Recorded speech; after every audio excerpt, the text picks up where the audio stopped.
Ma, pag dumating si Will, yung paborito niyang pagkain, tinola, torta, tsaka okoy. Tapos yung paborito niyang dessert, saging konyelo. Ikaw na bahala ka na. Ay, oo, anak. Ako na bahala. Magluto niyan. Tapos, ba't hindi kaya tayo magpa-party? Oo nga, magpa-party tayo. Alin? Yayain natin sila Tita Belma tsaka si Tita Lacey, yung mga nag-aalimpusta sa atin dati. O para makita nilang masaya tayo tsaka buo tayong pamilya. Anak, huwag na lang. Eh, alam mo naman ang mga kapatid ng mama mo, mga inggitera. Hiyang-hiya naman ang mga kapatid ko. Sa mga kapatid mo, wala namang narating pero kaya hambog. Sige, tama kayo. Intimate na lang yung gawin nating party. Oo. Pero, i-post pa rin natin na pag nandito na si Will para kung sa social media na lang sila may. Sige. Oo. Papunta na ako dyan. Oh, I miss you. Yes. Oh, I can't wait to see you. Oh, sige na. I'll see you later. Bye.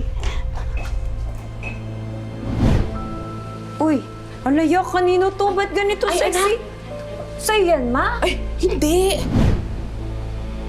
Bunso, nasan ba yung mga gamot ni tatay? Baka mamaya ubos na yun, at least makakabili tayo. Eh, wala naman kasi talaga eh. Wala naman akong alam dyan. Si mama nagtatago dyan. Si tinatago ni mama, mamaya maubusan na si papa. Eh di sana nabilan ko na. Pa? Ay, anak! Pa, naninigarilyo kayo pa?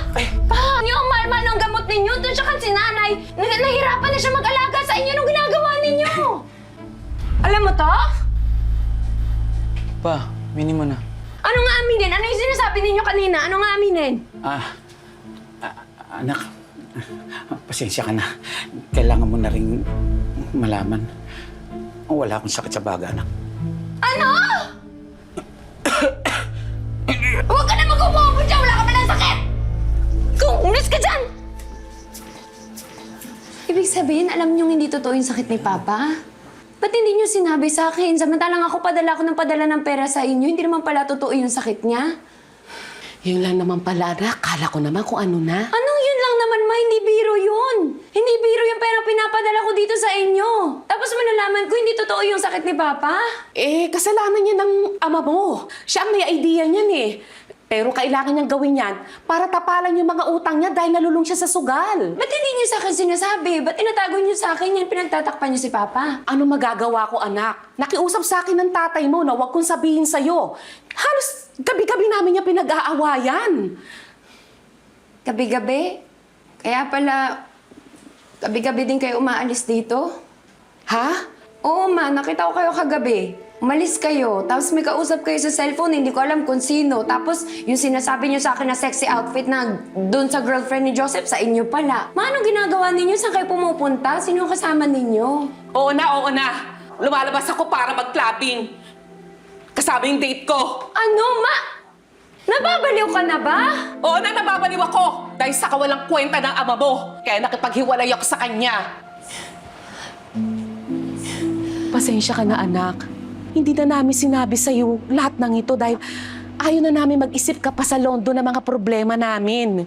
Pero dahil nandito ka na rin naman, ayan, pinaalam ko na. Kailan pa to, ma?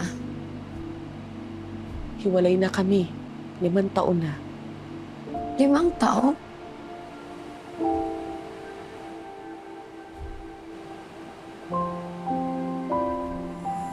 Iinis ako sa kanila. Kala ko maayos sila dito, tapos nagkakagano na pala yung lagay nila. Sasama na lang siguro kita sa London. Ka na lang maghanap ng trabaho. At least kahit paano magamit mo yung course mo sa civil engineering.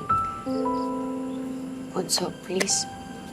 Promise natin sa isa't isa, ayusin natin yung buhay natin.